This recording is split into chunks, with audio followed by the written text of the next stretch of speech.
C'est un concert un peu exceptionnel, effectivement, avec des auteurs malheureusement qu'on a oubliés. Peut-être serait-il resté dans la notoriété publique si, pour certains, il n'était pas mort à Auschwitz. Donc c'est vrai que c'est un programme un peu lourd de sens et en même temps avec de la très belle musique. C'est un opéra qui a été créé par des enfants à Térésine, avec ce qu'il y avait aussi, c'est-à-dire des enfants qui avaient appris des chants, des musiciens qui étaient là, donc l'effectif est très étrange, il y a des violons mais il n'y a pas d'alto ni de violoncelle, enfin on faisait comme on pouvait. Moi personnellement je suis enseignante auprès de ces enfants au collège, particulièrement auprès des 6e et des 5e. Et donc voilà, je leur ai appris la partition, j'ai travaillé musicalement avec eux. Et puis j'ai aussi un rôle de coordination au sein de l'équipe CHAM pour, voilà, pour mettre tout le monde au courant de tout ce qui se passe. Et puis le lien aussi avec la production et l'orchestre. Voilà.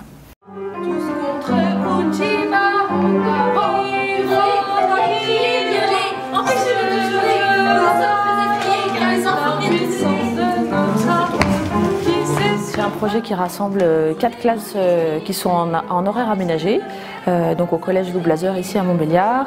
Ce sont des enfants qui ont à peu près 6 heures de musique par semaine et qu'on essaye de former le plus possible aux arts du spectacle, aussi bien le chant que la mise en scène et un petit peu de danse. On a programmé une œuvre qui n'est pas une œuvre de la Seconde Guerre mondiale, mais qui est une œuvre Kurt Weill est située entre les deux, qui s'appelle le Berliner Requiem, et qui est un hommage aux militants en fait à la paix après la Première Guerre mondiale. Donc on est aussi dans ces moments musicaux et historiques assez intenses de l'entre-deux-guerres.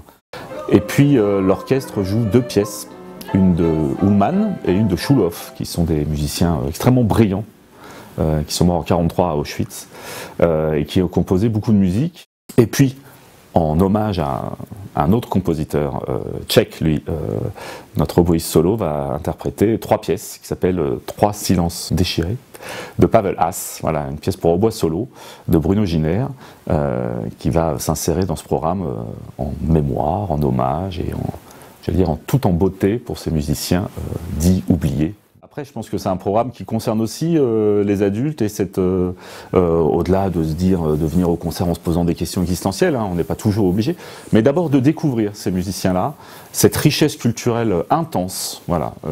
Et plus je la découvre, plus elle est fascinante et elle est complètement oubliée, voilà. Et je pense qu'il ne faut pas nécessairement en avoir honte, voilà, c'est comme ça. On peut aussi faire l'effort d'aller redécouvrir ces musiques-là, et je pense que c'est un grand moment à vivre avec l'orchestre.